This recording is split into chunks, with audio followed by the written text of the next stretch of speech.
जो बात कर रहे थे वो ये थी कि चैप्टर नंबर 2 शुरू किया मैंने, और चैप्टर नंबर 2 का सेकंड टॉपिक का सब टॉपिक था प्लानिंग अ बिजनेस मैसेज।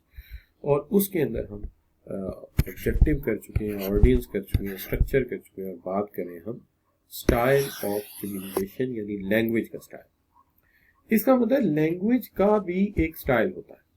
ये बात आपके लिए शायद थोड़ी सी काबिले फहम हो सकती है कि लैंग्वेज लिखने का भी एक तरीकाकार होता है। जुबान गलत तरीके से इस्तेमाल की जाए तो अच्छी अरेंजमेंट भी कब बेराबर हो जाता है। यानी इससे पहले हमने घर का स्ट्रक्चर बनाया ना, किचन कहाँ बनाना है, बाथ कहाँ बनाना है, लेकिन अब हम बात करने वाले हैं कि इसके अंदर ईंटें कैसी लगानी है, इसके अंदर सीमेंट कैसा लगाना है, सरिया कैसा लगाना है, फ्लोरिंग टाइल कैसी लगानी है। अब आ गया स्टाइल। ठीक है ना, घर में यही स्टाइल होता है ना कि स्ट्रक्चर की बात पहले हो गई, किचन कहाँ बनेगा, बाथरूम कहाँ बनेगा, टीवी लॉन्च कहाँ बनेगा। लेकिन जब आई स्टाइल की बात, तो अब बात होने लगी है कि इसके अंदर ब्रिक्स कौन सी लगानी है, इसके अंदर टाइल कौन सी लगानी है, इसके अंदर सीमेंट कैसा लगाना है, ये बात।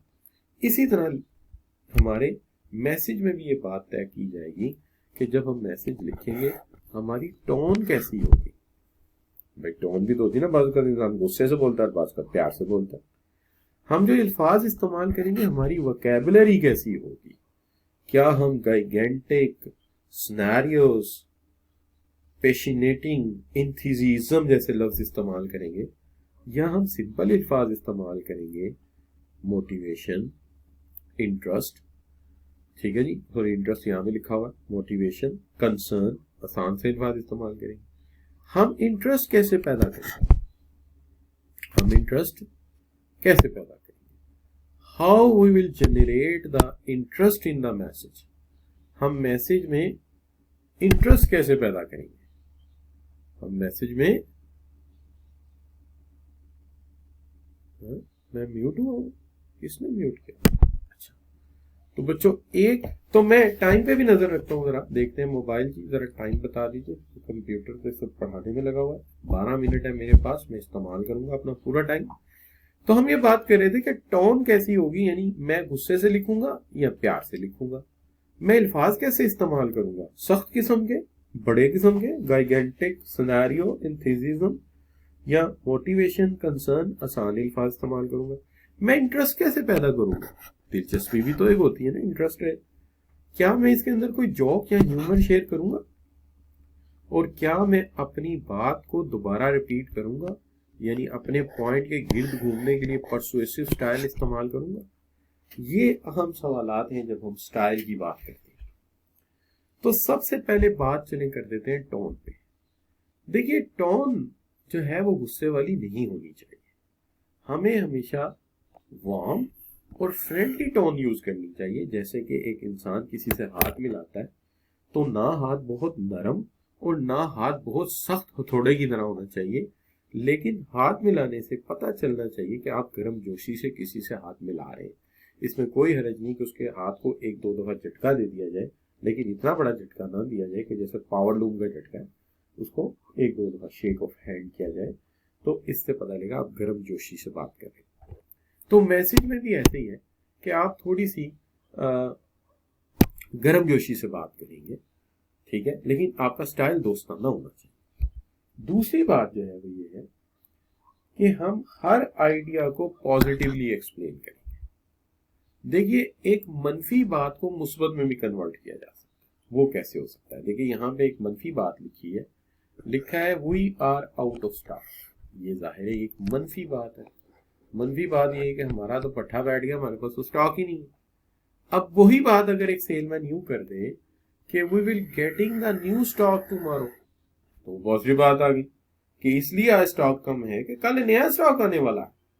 तो ये है होपफुल, ये है होपफुल बात, ये है उम्मीद की बात, और ये है नाउम्मीदी की बात। तो नाउम्मीदी नहीं फैलानी, मनफी बात नहीं करनी, मुस्बत बात करनी है।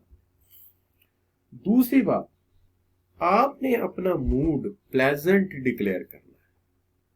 मूड प्लेजेंट और गुस्से वाला कैसे होता है? अगर ये कहते हैं राइट द रिपोर्ट, चलो रिपोर्ट लिखो, ये बात गुस्से की है, ये बात एटीट्यूड की है। आप दूसरे को हकीर समझ रहे हैं, चाहे वो आपका जूनियर। लेकिन आप कहते हैं ना, बड़े जादूगरी के लफ्ज हैं, थैंक्स, मैजिकल वर्ड है थैंक्स, प्लीज। अगर आप ये साथ लगा दें, will you right the report please, तो ऐसे लगेगा जैसे आप बड़ी आपी से कह रहे हैं कि प्लीज अंडा तल के डबल रोटी के साथ नाश्ता बना दो। तो यू कैन सी डैट कि ये यहाँ तो काम हो जाएगा। लेकिन अगर आप बड़ी आपी से कहेंगे go and bring the breakfast, तो she will say shut up. अच्छा, तो यू कैन सी दैट कि अगर आप बात करेंगे प्यार से तो फिर ही बात सुनी जाएगी। और जैसे कि आम तौर पे आपने देखा होगा कि आपके पापा जो है अपनी मामा से कैसे बात करते हैं, हमेशा ये कहते हैं कि प्लीज थोड़ा सा खाना तो बना दो यार, बड़ी भूख लगी हुई है, ये है वो है ना, बड़े प्यार से बात करनी पड़ती है, क्योंकि लोग जो है गुस्से से बात नहीं मानते। तो यू कैन सी डैट कि ऑफिस में भी ऐसा ही होता है कि ऑफिस में भी यही होता है कि हम बात करते वक्त ये अपनी अथॉरिटी नहीं जिताते, ना कि अथॉरिटी होती है, लेकिन हम एक अच्छा मूड जो है वो बनाते हैं। इसमें एक बात और है कि दो तरीके होते हैं। एक होता है कि अपने आप को एज अ पर्सन इन्वॉल्व करना किसी बात में, या इम्पर्सनल हो जाना। बात बातों में आपको क्रेडिट मिल रहा होता है, जहां क्रेडिट मिल रहा होता है वहां अपने आप को इन्वॉल्व करना चाहिए।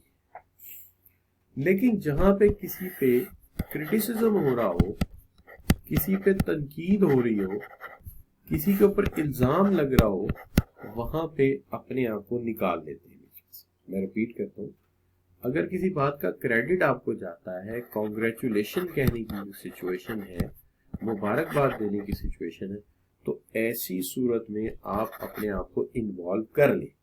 लेकिन अगर किसी पे इल्जाम लग रहा है, किसी को चीप कहा जा रहा है, घटिया कहा जा रहा है, किसी के ऊपर कोई ब्लेम जा रहा है, तो अपने आप को निकाल। मिसाल के तौर पे देखिए, यहाँ क्रेडिट है, you will receive 3% pay rise, तुम्हें 3% पे राइज मिलेगा। तो इसे इम्पर्सनल करने की क्या जरूरत है, इसे पर्सनल करें। It has been agreed by the board that employees will receive 3% pay rise. तो बोर्ड को लाएं बीच में, ताकि बोर्ड ऑफ डायरेक्टर की तारीफ हो गई, अच्छे लोग हैं, इन्होंने हमारे लिए सैलरी में इंक्रीज किया, अल्लाह ताला इनको ढेर सारी खुशियां दे, अल्लाह ताला इनको ढेर सारे बच्चे दे, ढेर सारी गाड़ियां दे, ढेर सारी बीवियां, सॉरी ढेर सारे घर दे, यानी लोग उनको दुआएं दें। तो यू कैन सी डैट कि क्या है कि इंसान को ऐसी सूरत हाल में अपने आप को इन्वॉल्व करना चाहिए, ताकि वो तारीफ करवाए अपनी, कोई हर्ज नहीं, क्रेडिट लेने में कोई हर्ज नहीं। लेकिन जहां पर आपको कोई बात ऐसी करनी है जिस पर इम्फेसाइज करना है, आमतौर पे हर कम्युनिकेशन में कुछ की पॉइंट्स होते हैं, ठीक है ना, तो अंडरलाइनिंग होती है, हम हमेशा उसे इम्बोल्डनिंग कर देते हैं, जरा मोटा फॉन्ट लगा देते हैं, ताकि कीवर्ड जो है वो रिपीट हो जाए। जैसे इस स्लाइड में कीवर्ड कौन से, जरा गौर से देखिए, जरा आपको नजर आ जाएंगे कौन से वाले कीवर्ड हैं जी जिनको हमने जोर दिया, जिन पे जरा देखिए, इसी स्लाइड में देखिए जी, शाबाश। इस स्लाइड में पर्सनल और इम्पर्सनल बोल्ड हुआ आपको नजर आ रहा है, इस पे जोर दिया गया। इम्फेसाइज का वर्ड अगर आप देखें, जोर देने का लफ्ज जो है वो क्या दिया गया है, उसको भी बोल्ड किया गया। तो ये वो लफ्ज हैं जिन पे हम जोर देना चाहते हैं। इसी तरह लिखने में जिन अल्फाज पे हम जोर देना चाहते हैं उन्हें हम बोल्ड कर देते हैं, अंडरलाइन कर देते हैं। तो पहली बात हमने कही कि भैया बात यह है कि जहां क्रेडिट मिल रहा है पर्सनल हो जाओ, जहां इल्जाम लग रहा है इम्पर्सनल हो जाओ, किसी पे तनकीद हो रही है। दूसरी बात हमने कही कि जिस बात पे इम्फेसाइज करना है, जिसके गिर्द पूरा मैसेज घूम रहा है, उसको अंडरलाइन किया जा सकता है, की पॉइंट डिक्लेयर किया जा सकता है, ठीक है जी, और वो कीवर्ड रिपीट भी किए जा सकते हैं, बात समझाने के लिए किए जा सकते हैं, तो ऐसी बड़ी बात नहीं। ठीक हो गया बच्चों। अब बात आ जाती है, words are powerful especially when you are constantly in touch with your customers, like in customer services, greatest customer services can lose its leads by using। आप बहुत बड़ा कस्टमर प्रोस्पेक्ट लूज कर सकते हो अगर तुम क्या यूज करो, क्या ऐसा हो गया कि कस्टमर हाथ से निकल गया? जी जनाब, आपने रॉन्ग टोन इस्तेमाल की कि ये प्रोडक्ट पड़ा है, खरीदना है तो खरीदो, नहीं तो बाहर में जाओ। By the blue bike either go to hell, ये आपने लिख के भेज दिया। अब मुझे आप बताइए कि क्या वो मोटरसाइकिल खरीदेगा? वो तो आपको कहेगा you should go to palace, sorry गलत, you should go to hell. तो ये क्या कहते हैं कि वो आप उसको गलत यूज करेंगे तो आपको गलत जवाब देगा। जैसे वो एक बंदा बॉस से बात कर रहा था, तो उसने कहा कि सर आप कैसे हैं, ठीक ठाक है। इतनी देर में उसके किसी बच्चे ने या बीवी ने उसके पैर पे थोड़ी मारी, तो एकदम से उसने मुंह से निकला खसमान खा। ओए बॉस ने उसको बुला के उसने कहा ये पकड़ो, रेजिग्नेशन लिखो या ये टर्मिनेशन लेटर पकड़ो, निकल जाओ। भाई रॉन्ग टोन तो कहीं भी इस्तेमाल करोगे तो उसका नतीजा गलत निकलेगा। तो ये तो फिर हमारा कस्टमर है, तो कस्टमर से तो बड़े प्यार से बात करनी है। तो ये है पहली बात है कि टोन कैसी यूज करनी है। टोन लहजे को कहते हैं, टोन अल्फाज की शिद्दत को कहते हैं, टोन अल्फाज की हिद्दत को कहते हैं, टोन अल्फाज की गरमाइश को कहते हैं, टोन अल्फाज की ठंडक को कहते हैं, टोन अल्फाज की सॉफ्टनेस को कहते हैं। तो ये बच्चों मैंने कितनी डेफिनेशंस बताई आपको। अब आ जाती है वोकैबुलरी। वोकैबुलरी कैसे यूज की जाए? तो वोकैबुलरी की बात जब हम करते हैं तो पीछे टाइम है ही नहीं है, तो जब टाइम नहीं तो बात भी नहीं हो सकती। तो आज का काम